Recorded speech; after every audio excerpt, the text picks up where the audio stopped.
esteja convosco. Ele está no meio de nós. Proclamação do Evangelho de Jesus Cristo, segundo Marcos. Glória a vós, Senhor. Marcos, capítulo 6, versículos 7 a 13. São Marcos, Evangelho São Marcos 6, 7 a 13. Naquele tempo, Jesus chamou os 12 e começou a enviá-los 2 a 2, dando-lhes poder sobre os espíritos impuros. Recomendou-lhes que não levassem nada para o caminho, a não ser um cajado, nem pão, nem sacola, nem dinheiro na cintura. Mandou que andassem de sandálias e que não levassem 2 túnicas. E Jesus disse ainda: quando entrardes numa casa, ficai ali até vossa partida. Se em algum lugar não vos receberem, nem quiserem vos escutar, quando sairdes, sacudi a poeira dos pés, como testemunho contra eles. Então os 12 partiram e pregaram que todos se convertessem. Expulsavam muitos demônios e curavam numerosos doentes, ungindo-os com óleo. Palavra da salvação. Glória a vós, Senhor.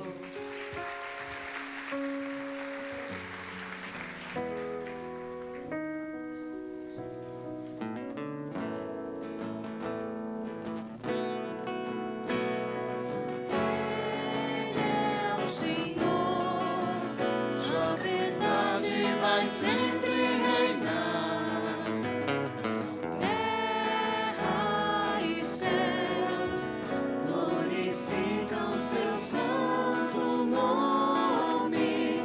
Seja exaltado para sempre, exaltado nos céus.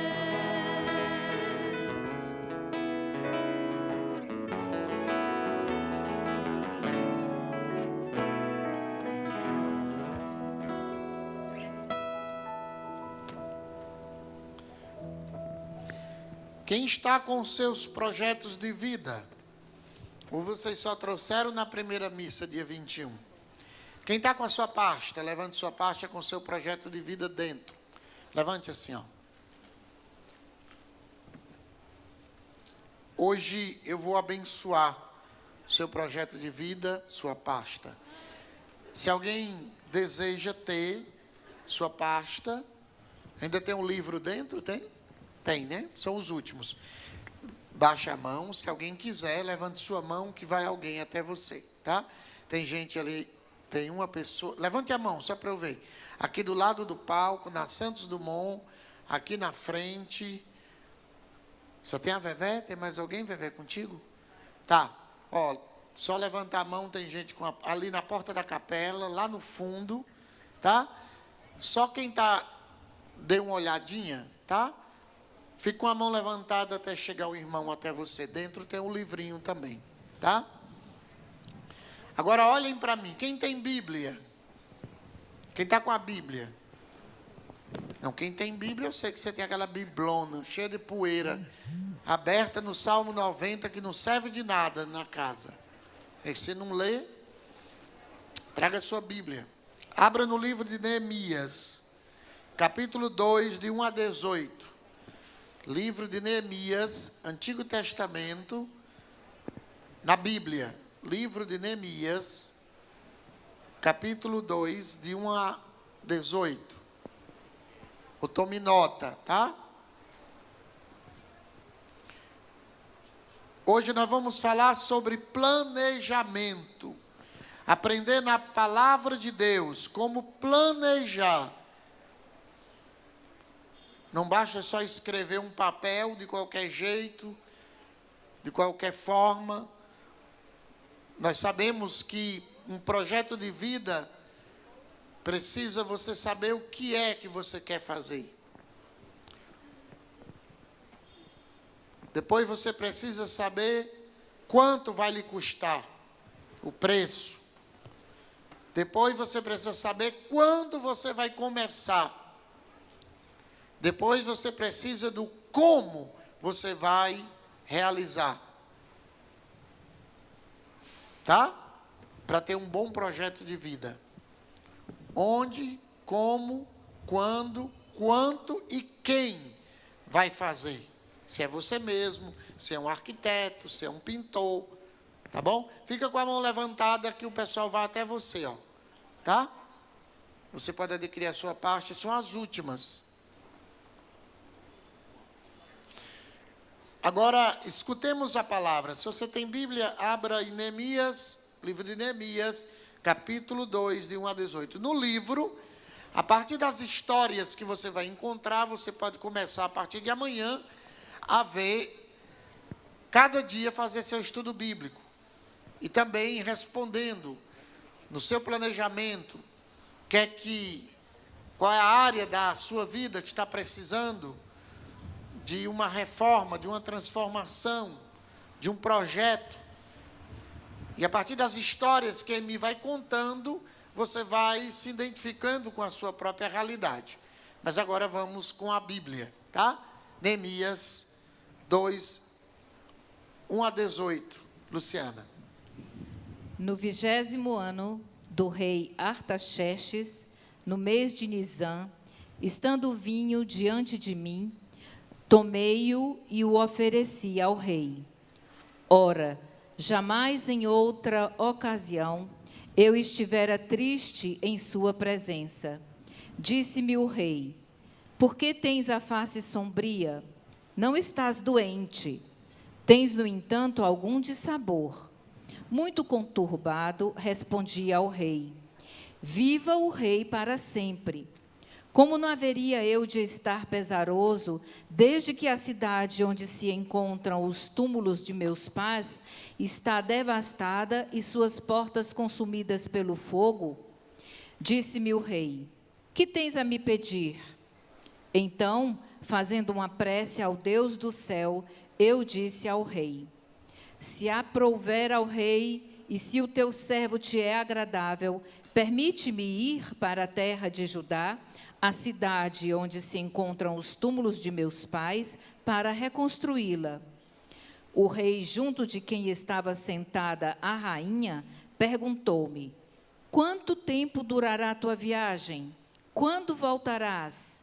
Ele consentiu que eu partisse, logo que lhe fixei certo prazo.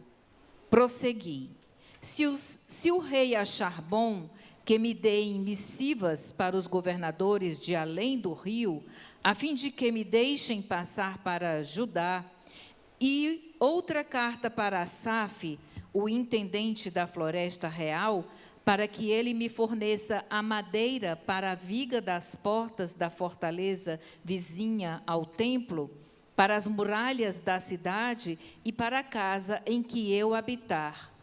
O rei concordou com o meu pedido, porque a mão favorável de meu Deus estava comigo.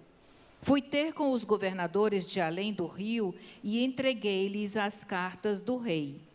O rei também tinha enviado para mim alguns chefes militares e cavaleiros. Mas quando Sanabalate, o Horonita, e Tobias, o servo amonita, foram informados disso, ficaram grandemente despeitados por ter chegado um homem que procurava o bem dos filhos de Israel.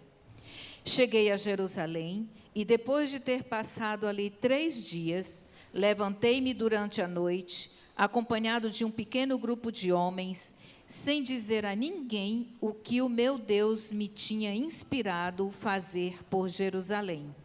Não tinha comigo outro animal, senão aquele em que montava.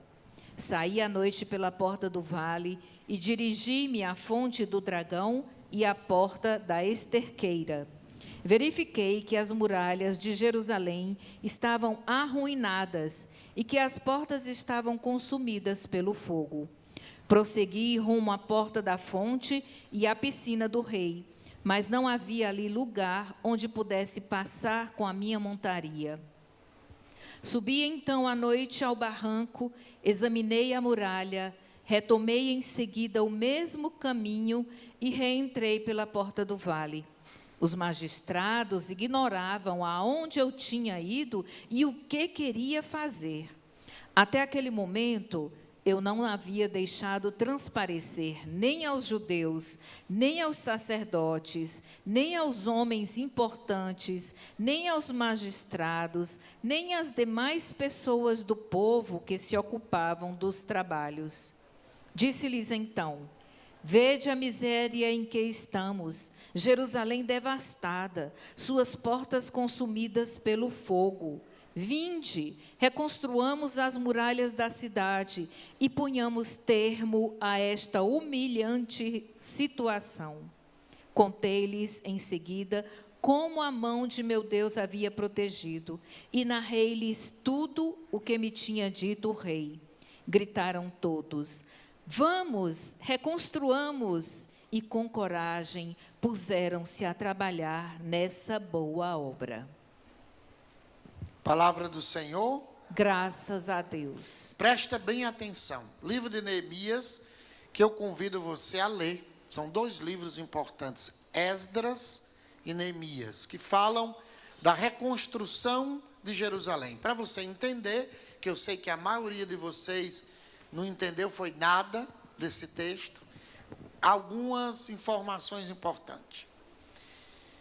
Jerusalém tinha sido invadida pelo rei Nabucodonosor, e isso como fruto dos pecados do povo. Na época de Isaías, na época de Jeremias, profetas que tinham advertido o povo acerca do perigo que eles corriam estando distante de Deus, vivendo uma vida de idolatria, se afastando do verdadeiro Deus para servir ídolos falsos, não cumprindo a palavra de Deus. Isso terminou com a invasão de Nabucodonosor, que levou para a Babilônia cativo muitos homens e mulheres, o rei, a família real, e muita gente foi, inclusive Daniel, livro de Daniel, Daniel foi um dos que foi. Aqueles 3 jovens, Ananias, Azarias e...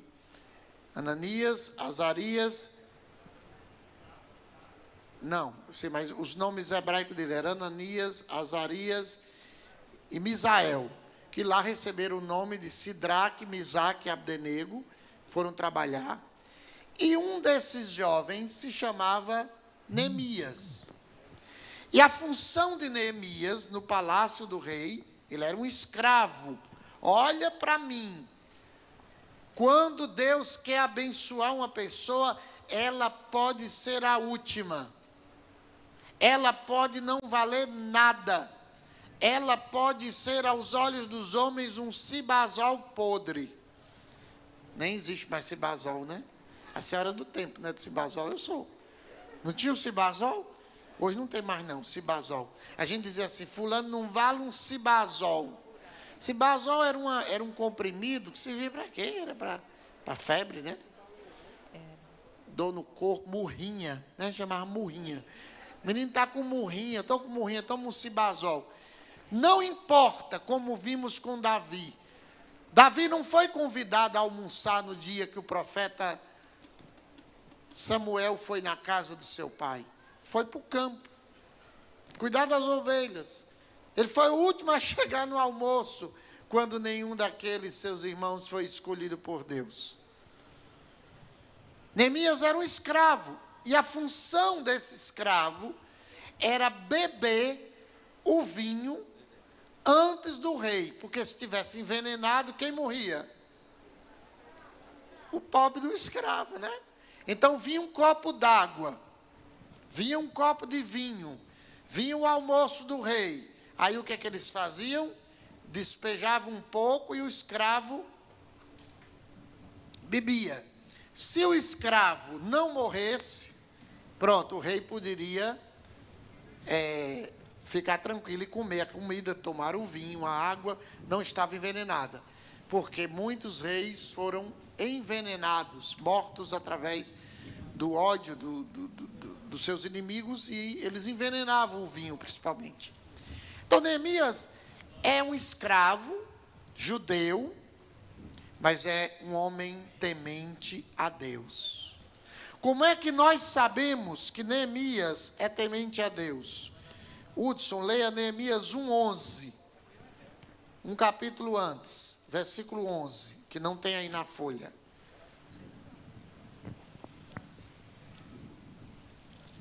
Leia o 10 também. Neemias 1, 10 e 11.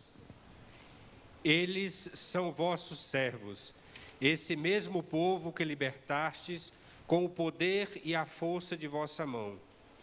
Ah, Senhor, prestai ouvidos à oração deste vosso servo. O que é que ele era? O que é que ele era? Servo. Eu quero forte. O que é que ele era? Servo. O que é que ele diz para Deus? Senhor, escutai a oração deste? Servo. Quando você ora, você tem coragem de dizer isso? Ou você diz e Deus diz, eu sei que você é meu servo. Você é servo do diabo.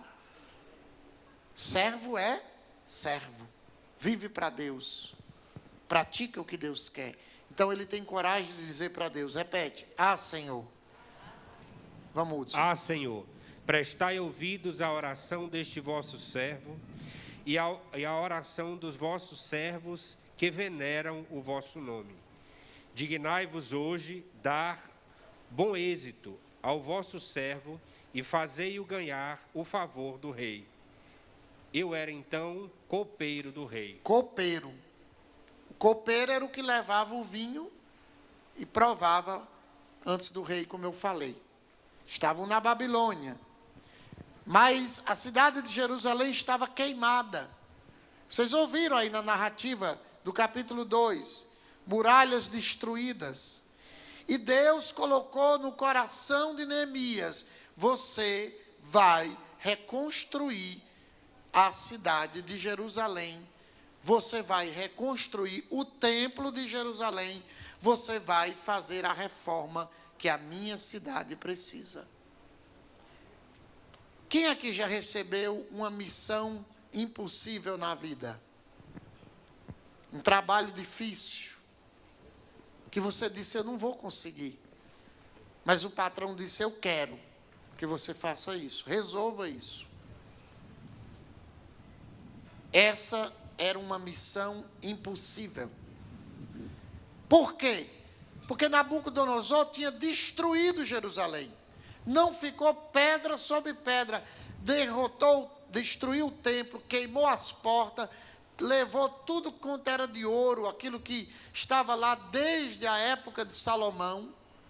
Acabou com tudo e lá só tinha ruínas. E Neemias sabia disso. E Deus colocou no coração dele, eu vou reconstruir a cidade. Diga comigo, antes de qualquer iniciativa, antes de uma missão impossível, pense agora uma coisa, uma pessoa que quer um emprego, pensa aí, você quer passar naquele concurso, você quer fazer um primeiro andar na sua casa, você quer ter um carro para andar, você quer um negócio, veja aí, não sei o que é que você quer. Você quer uma cura, você quer a saúde. Você quer a saúde. Você tem que querer alguma coisa. O planejamento começa por algo que você deseja obter. Amém? Amém. Diga, a primeira coisa a fazer. A primeira coisa a fazer É começar a fazer. é começar a fazer. Não. Não. A primeira coisa que você tem que fazer é começar a rezar, a orar. Tudo nasce na oração, diga. Tudo nasce na oração. Mais forte, tudo nasce. Tudo nasce Na oração. Qualquer coisa precisa nascer na oração. Antes de qualquer passo, você tem que orar. No capítulo 1, não dá tempo a gente pegar.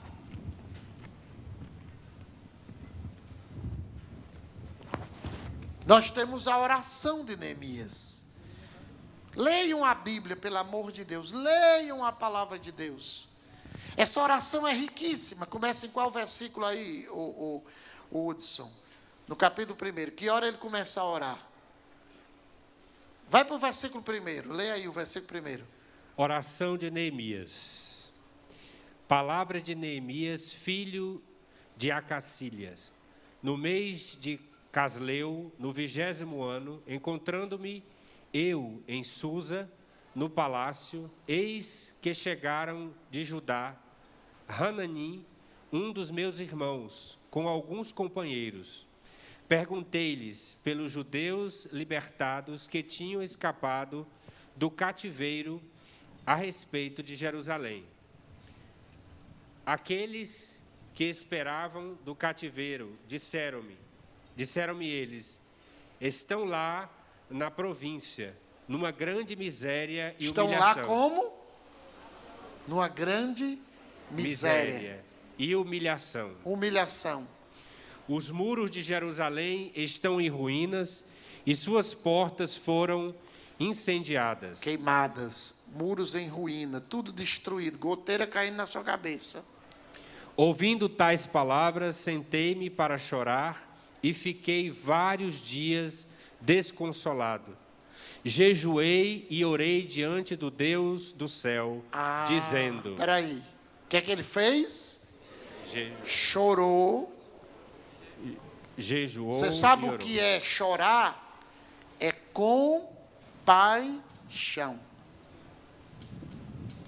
Você sabe por que seu marido joga a cueca no chão do banheiro e deixa lá? E a toalha molhada em cima da cama? Porque ele não tem compaixão de você, né?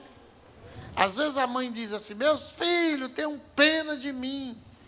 O nordestino diz, tenha pena de mim. Essa palavra pena de mim quer dizer, tenham compaixão de mim. Neemias passou a ter compaixão. E a compaixão levou às lágrimas. Mas lágrimas sem oração vira depressão. Lágrimas sem oração vira depressão. Você começa, oh meu Deus, eu não tenho o que comer. Ai meu Deus, eu não tenho emprego. Ai meu Deus, meu marido está me traindo. Ai meu Deus, meus filhos não me respeitam. Ai meu Deus, eu não tenho o que fazer aqui. Isso vai gerar depressão. Qual foi o segredo de Neemias para ele não cair numa depressão profunda? O que foi que ele fez depois do choro? Jejuou E orou. Jejuou, E orou. jejuou. E orou. O problema é que ninguém quer jejuar, ninguém quer orar. Nós não queremos. A gente reclama, tem gente que reclama. Padre, se aquela missa sua fosse mais rápida, eu ia. Vá não, meu filho. Ela não é para você. Essa daqui não. Essa daqui não é para a pessoa, sabe? Às vezes tem umas dondocas, né? Tem umas dondocas aqui por perto, né? Ai, sabe? Porque meu motorista sai às 18 horas e eu não sei como ir. Dondoca. E não tem Uber não para você ir? Não tem táxi para você ir? Ah, porque termina tarde. E quem mora lá no Maranguape, hein, Berenice? Que hora tu chega em casa, Berenice? 00:30. No ônibus, no Atopic. Aquele que quer buscar a Deus, ele não olha para os problemas, porque demora. Não, ele dobra o joelho, ele jejua e ele fala com aquele que pode resolver o problema. Logo em seguida vem a oração, não é isso?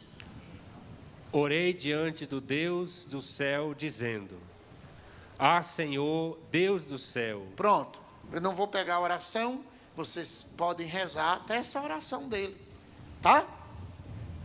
Depois da oração, depois do jejum, depois de chorar diante de Deus, é que ele vai para diante do rei, e aí é o que Luciana vai ler esse começo novamente. Neemias capítulo 2, versículo 1. No 20º ano do rei Artaxerxes, no mês de Nisã, estando o vinho diante de mim, tomei-o e o ofereci ao rei. Vocês entenderam agora, né? Ele bebeu para dizer que não estava com veneno. E entregou. Ora, jamais em outra ocasião eu estivera triste em sua presença. De novo. Ora, jamais em outra... Vamos lá? Jamais em outra ocasião eu estivera triste em sua presença. Repita, Luciana, e vocês vão repetir, que aqui tem um ensinamento muito importante. Ora, jamais em outra ocasião eu estivera triste em sua presença. A pior coisa que existe é você ter um funcionário com a cara feia. Trabalhando com a cara de bicho.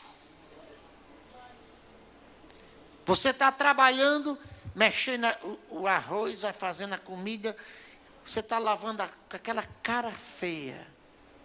Neemias jamais, de novo, jamais, ele se apresentou diante do rei com a cara feia, triste. Você não quis trabalhar? Você não foi empregado? Você tem que ser, como cristão, o funcionário mais feliz da firma, da empresa. Ah, padre, é porque eu tenho tanto problema. Deixe seus problemas em casa. Deixe seus problemas na oração da madrugada, debaixo dos seus joelhos. Mas ao se levantar de lá, saia de cabeça erguida como um homem ou uma mulher feliz. Porque ninguém merece sua cara feia. E nem a minha. Amém? Amém. Quinta-feira passada, Deus sabe como eu estava. A Lia está aqui, né? Ah, não, né? Mas a Lia, eu conversei com ela e alguns irmãos sabem como eu estava. E aí o Padre Almeida estava aqui, eu peguei o Padre Almeida e me confessei. Porque cara feia ou é fome ou pecado. Eu, graças a Deus, não estava com esses pecadão, não. Estava sofrido.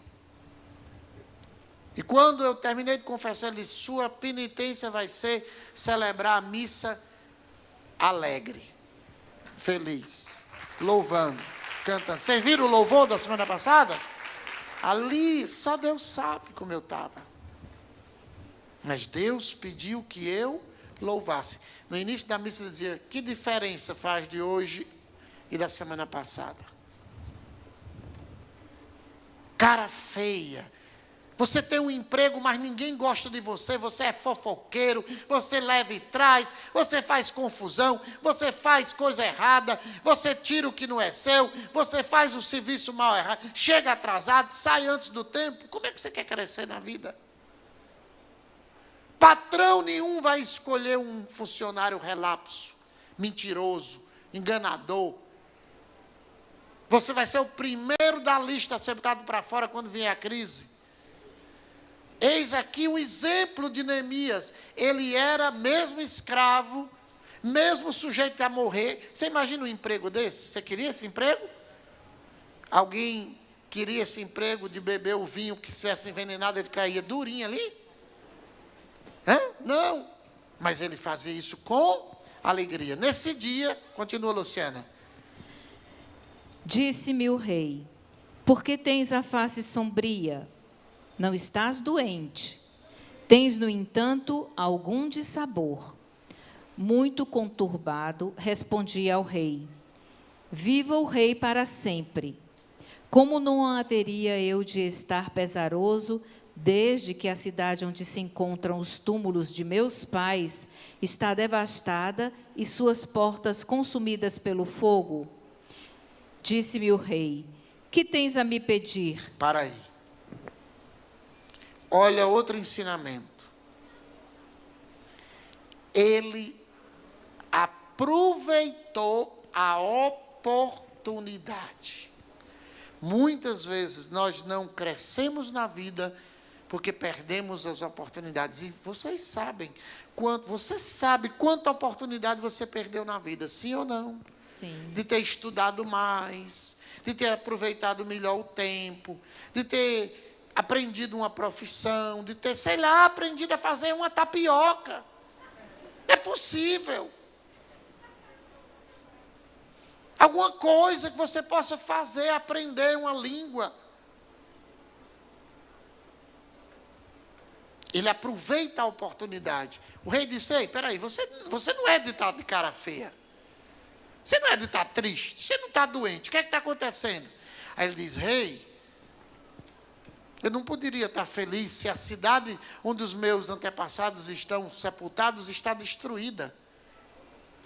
Aí o rei faz a pergunta: o que é que você quer? Neemias responde: o que é que ele quer? Sim ou não? Sim. Sim ou não? Sim. Não.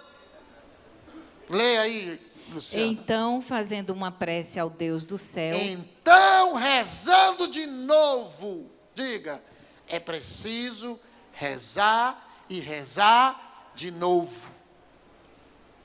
É preciso rezar e rezar de novo. Esses dias eu tenho acompanhado o meu tio, a doença dele, os problemas dele. Jaqueline e o Pedro têm me ajudado muito em oração. Rezar. Rezar. Essa semana eu notei aqui meu joelho esquerdo. Disse: me vale-me Deus, que esse biloto aqui, né, está aqui. Eu me lembrei que a pessoa quando faz malha, né, ela não vai criando os músculos. Pois é, meu joelho estão criando os músculos da oração aqui no pé. Ele não diz: eu quero isso, isso, isso. O que é que Neemias faz? Leia, Luciana. Fazendo uma prece ao Deus do céu, eu disse ao rei. Olha, porque ele sabia que quem mandava não era o rei, quem mandava é Deus. Quem é que manda? É o governador? Não. É o prefeito? Não. São os vereadores? Não. É o teu patrão? Quem é que manda? É teu marido? Não. É o traficante que está levando teu filho? Quem manda em tudo é Deus. Você tem que falar com Deus. Você tem que dobrar o joelho diante de Deus. Você tem que acreditar em Deus. Você tem que buscar a Deus. No mundo funciona. Ah, eu tenho um pistolão. Já ouviram falar? Pois é, eu também tenho um pistolão. Meu pistolão se chama Deus. Ele é meu pistolão. Mesmo antes de responder o que ele queria, Neemias dirige uma prece a Deus. Reza. Antes de ir para o emprego, reze. Antes de ir para aquela reunião importante, reze. Antes de levar o currículo, reze. Antes de escolher a namorada, reze. Antes de escolher o namorado, reze. Antes de comprar o carro, reze. Antes de fechar o negócio, reze. Antes de ir ao médico, reze.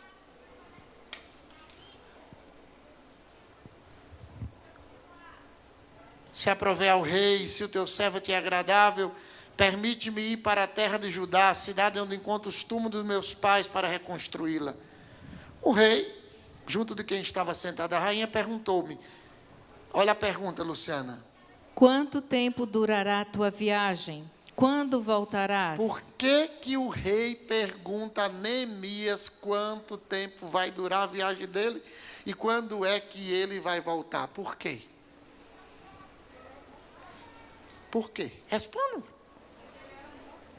Não, ele era servo, mas ele não deixou ele ir? Por que que ele não disse: vai, vai, igual coxinha, vai, desgraça, sai de perto de mim, vai e não volta mais, toma passagem só de ida? Por que que o rei perguntou? Porque ele se tornou importante para o rei. Era escravo, mas era importante para o rei. Era escravo, mas o rei sentia falta daquele homem, porque ele era um homem de Deus. E você só vai ser querido, amado e importante nesse mundo enquanto você for um homem ou uma mulher de Deus. Amém? Amém. Isso, aplauda o Senhor. Não é seu cabelo, não é seu andar, não são seus músculos, não é aquela roupa apertada dentada que vê a veia da perna. Não, é o Deus que está em ti. É o Deus que faz você chegar onde ninguém chega. É Deus, é Deus, é Deus, é Deus. Entenda isso, bote na sua cabeça. Ai, padre, eu não arranjo namorado. Ai, padre, nenhum homem me respeita. Claro, você é farinha, que todo mundo bota a mão. É claro. Você está lá, todo bombado, mas você tem um juízo desse tamanho de uma pitomba, de um caroço de pitomba. Não tem sabedoria, não tem nada. Porque não é um homem de Deus. O rei sente. Eu vou deixar você ir, mas quando é que você volta? Isso se chama o quê? Ele se tornou necessário. Diga, ele se tornou? Ele se tornou necessário. Será que lá no teu trabalho, o teu patrão te acha necessário? Ou se ele te der as contas, ele vai ficar, graças a Deus. Ô mulher chata. Ô cabra desonesto. Eu não aguento mais. Ele era agradável. O rei estava preocupado. Você vai, tudo bem, mas volta quando? Quanto tempo? Porque eu quero você perto de mim. Ninguém gosta de pessoa chata perto de você, de pessoa negativa perto de você. Você quer uma pessoa murmurando o dia todo? Com uma cantiga da perua, pior, pior, pior, pior, pior, pior, pior, pior, pior. Não, as pessoas gostam de pessoas alegres, as pessoas gostam de pessoas positivas, as pessoas gostam de pessoas que resolvem problemas e não que me quebrou, viu? Eu avisei que ia quebrar. Você pode até dizer quebrou. Quebrou, mas eu já consertei. Amém? Amém. Aí você se torna necessário. Aí o patrão diz, eu não posso perder essa pessoa. Porque na hora que eu penso uma coisa, ele já está ali do lado. Isso vale para o casamento. Para de ser uma mulher carente, resmunguenta, fedorenta. Seja uma mulher que ele olhe e diga, tem uma loura acolá, mas essa daqui eu não troco nada por ela. Mas o cara chega em casa, você está lá, com aquela cara feia, você não tem sabedoria, você não sabe a hora de falar, você não sabe a hora de pedir, você não tem sabedoria, é uma mula. Isso vale para os homens também, um jegue. Como é que você vai conquistar? Como é que você vai ter um casamento abençoado? Como você vai ter? Se você não tem sabedoria, se você não é um homem de Deus, uma mulher de Deus, é uma mulher do mundo, uma mulher da vida, um homem da vida, um homem do mundo. Na rua todo mundo sabe, aquele, não paga ninguém. Aquele ali, paga ninguém vivo não. Deus, Pai, Filho e Espírito Santo, tem ideia do Shalom, viu? Ele segue um tal de um padre Antônio Furtado lá, mas também tem que aguentar. Trambiqueiro. Aquela dali.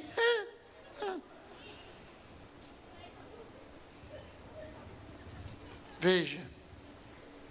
Olha a atitude de Neemias. Ele consentiu que eu partisse. Logo que fixei certo prazo. Você vai, mas eu quero saber o dia da volta, porque eu gosto de você. Você é um empregado bom, um escravo bom, um servo bom. E o que é que Neemias diz? Versículo 7, Luciana. Se o rei achar bom que me deem missivas para os governadores de além do rio, a fim de que me deixem passar para Judá, e outra carta para Asaf, o intendente da Floresta Real, para que ele me forneça madeira para a viga das portas da fortaleza vizinha ao templo, para as muralhas da cidade e para a casa em que eu habitar. Pronto. O que é que se chama isso na vida? Planejamento. Imagina Neemias chegando lá em Jerusalém, tudo era do rei. Amigo, eu vim cortar a madeira aqui. Madeira? Quem me mandou aqui? Não, eu vou fazer a porta do templo. Ah, bota os cachorros nele, bota para correr. Chama o Honda. Neemias levou cartas do rei, assinada pelo rei. Neemias vai cumprir sua missão autorizado. Autorizado. Ele planeja o que ele vai fazer, e ele sabe o que precisa ser feito, e ele coloca tudo. Não, você vai para uma entrevista de emprego, aí termina a entrevista, trouxe a carteira de trabalho. Ah, esqueci. Aliás, eu não esqueci, eu não sei nem onde é que está. Você vai fazer a prova ou não leva a caneta? Caneta azul. Ainda leva azul, que não pode, né? Distraído. Planejamento. Ele sabe onde ele quer chegar. E ele vai atrás dos meios. Continua. Olha o importante agora. O rei concordou com o meu pedido. Por que que o rei concordou com o pedido dele? Porque a mão favorável de meu Deus estava comigo. Diga, porque a mão favorável do meu Deus estava comigo. Será que você pode dizer isso hoje, nessa quinta-feira? A mão favorável de Deus está comigo? Quem aqui pode... Não é dizer da boca para fora, não. Quem tem credenciais de Deus, não precisava só as credenciais do rei. Ele tinha que ter as credenciais de Deus. A mão poderosa do meu Deus está comigo. Eu me deito, eu me levanto, eu almoço, eu janto, eu tomo banho, eu vou para a rua, eu chego de madrugada, mas a mão poderosa do meu Deus está comigo. Amém. É isso que importa Amém. na tua vida.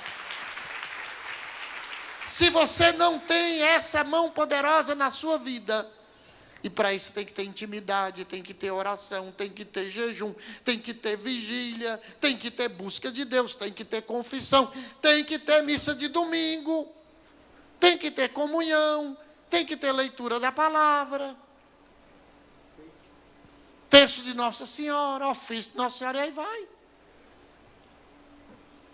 Tem que ter 3 horas de missa na quinta-feira, 3h15 às vezes, 3h30.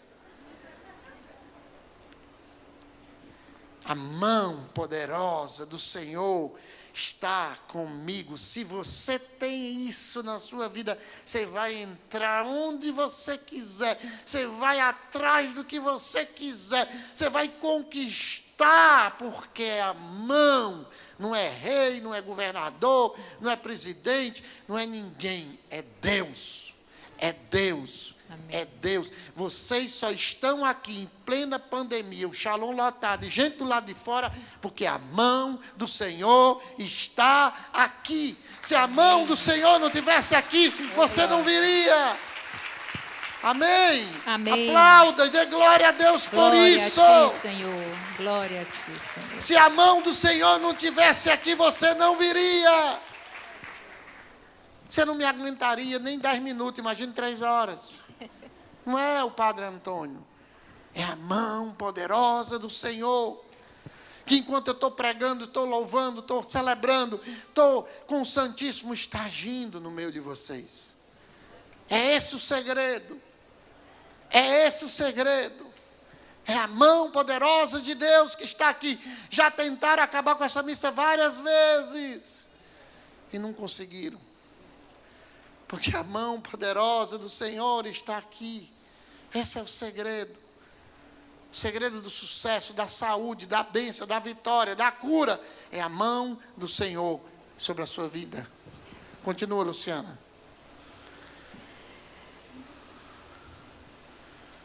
Fui ter com os governadores de além do rio e entreguei-lhes as cartas do rei. Foi com as devidas autorizações, né? Ah, eu vou fazer um puxadinho aqui em casa. mas você não foi atrás da SEMAN, você não foi atrás da documentação da prefeitura, aí chega o cara lá e derruba. Ah, padre, Deus me deu uma casa na invasão, que eu invadi. Isso não é obra de Deus. Está errado.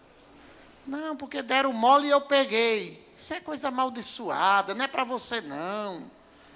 Deus não lhe quis comendo o resto e migalha de ninguém, não. Ele levou cartas, ele tinha autoridade, ele chegou de peito aberto, cabeça erguida. Vai, continua.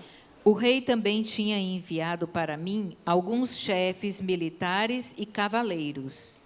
Mas quando Sanabalate, o Horonita, e Tobias, o servo amonita, foram informados disso, ficaram grandemente despeitados por ter chegado um homem que procurava o bem dos filhos de Israel. Esse Sanabalate e Tobias, eles representam aqui o diabo, Satanás. Toda vida que você quiser mudar de vida, crescer, conquistar, ser santo, mudar de vida, se prepare que vai aparecer o Sanabalate lá. Vai aparecer. Vai aparecer a vizinha. Mulher, tu vai derrubar a tua casa. Vou fazer um primeiro andar aqui. Mulher, tu não tem dinheiro nem para comprar o pão, mulher. Aí começa, aí um chega, diz uma coisa, outro chega. Houve aqui uma inveja. Esses dois foram enviados do demônio, grandemente despeitados, porque chegou finalmente um homem que procurava o bem dos filhos de Israel. Quando o demônio vê alguém chegando com autoridade para resolver o problema, ele se levanta. Ele se levanta, ele vai tentar atrapalhar. Ele vai tentar destruir o teu plano de vida, porque ele não quer que você tenha sucesso na vida. Ele quer você lascado, ele quer ver você no chão, ele quer ver você doente, ele quer ver você morto. É a missão dele, matar, roubar, destruir. João 3, 10. Vamos lá, continua. Cheguei a Jerusalém e, depois de ter passado ali 3 dias, levantei-me durante a noite acompanhado Quantos dias, quando ele chegou, ele passou? 3 dias. Fazendo o quê? Não, aqui não diz que ele foi rezar. O que ele fez 3 dias? Descansando. Ele fez uma viagem. Uma pessoa cansada não tem condições de fazer prova, tem? Não. Por isso que eu digo, quem vai fazer prova, concurso, OAB, sei o quê, na noite anterior, durma cedo. Ah, eu vou ficar estudando até 4 da manhã para eu fazer a prova. Lascou-se. Porque no outro dia você vai estar abrindo a boca, seu raciocínio não funciona. Nossos jovens de hoje estão condenados a não serem nada no futuro, porque não dormem. Passam a noite na internet. Não dormem. Uma das coisas que mais faz bem à saúde humana se chama sono, descanso. Por que é que Deus deu 7 dias e tirou um dia para o descanso e o domingo? Os infelizes botam o domingo aberto para trabalhar. Não é dia de trabalho, é dia de descanso. Nunca aceite um trabalho de domingo a domingo, você não é jumento. Você precisa descansar, você precisa de repouso, você precisa ter um tempo para você refazer as suas forças físicas. Você não é super-herói, nem Mulher Maravilha. Ele descansou. Olha a sabedoria da palavra de Deus. Ele não chegou, vamos fazer, estou ansioso, sabe, eu sou uma pessoa proativa, sabe, comigo pode vir quente que eu estou servindo. Não. Vou dormir, eu vou descansar. Vou acalmar minha cabeça. A viagem foi longa. Vou me recuperar fisicamente para começar o meu projeto. Continua.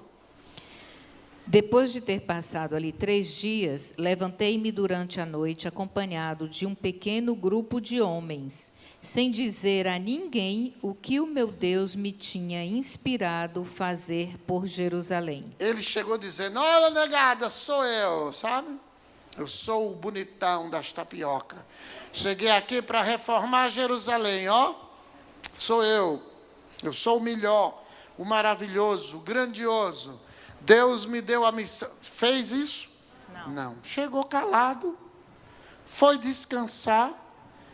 E olha o que é que ele faz. De noite, com um pequeno grupo, sem ninguém saber, ele disse: negada, vamos ali passear, vamos fazer uma visita à beira-mar. Mas não era beira-mar, era as muralhas destruídas. Olha o que é que ele faz, sem ninguém saber. Leia de novo, Luciana. Depois de ter passado ali 3 dias, levantei-me durante a noite, acompanhado de um pequeno grupo de homens, sem dizer a ninguém o que o meu Deus me tinha inspirado fazer por Jerusalém. Não tinha comigo outro animal, senão aquele em que montava. Saí à noite pela porta do vale e dirigi-me à fonte do dragão e à porta da esterqueira. Verifiquei... Ok, o resto vocês podem ver. O que é que se chama isso? Descrição. Repitam. Descrição. Ninguém precisa saber do seu projeto de vida. Quem precisa saber? Deus. Você não precisa dizer para a rua: vou comprar um carro novo. Aí o bandido diz: tem dinheiro na casa dele. Vamos lá visitar. Tem dinheiro lá. Vai comprar um carro novo, tem dinheiro guardado. Assalto na certa. Ninguém precisa ficar sabendo. É você e Deus e um pequeno grupo. E mesmo esse pequeno grupo ele não disse. E aí ele vai primeiro, e aqui eu termino, olhar a situação real da condição que estava Jerusalém. Ele já tinha tido notícias lá no capítulo 1, mas agora ele vai ver com os próprios olhos. Nunca deixe as pessoas dizerem o que está acontecendo. Vá você mesmo saber como estão as coisas. Amém? Amém. Porque isso pode causar desânimo. Normalmente as pessoas que chegam dizem: ah, o mundo se acabou. Não, você está aqui, como é que o mundo se acabou? Ah, porque não vai dar certo por isso, por isso, por isso. Não. Vá você mesmo olhar.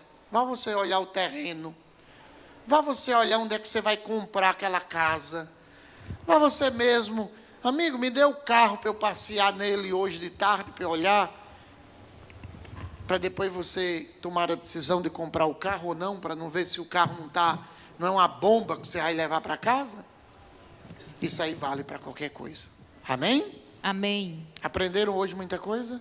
Muita coisa. Não era essa a homilia. Eu tinha preparado necessário. Vou ver a realidade do que eu tenho que resolver e vou. Amém? Amém. Aleluia.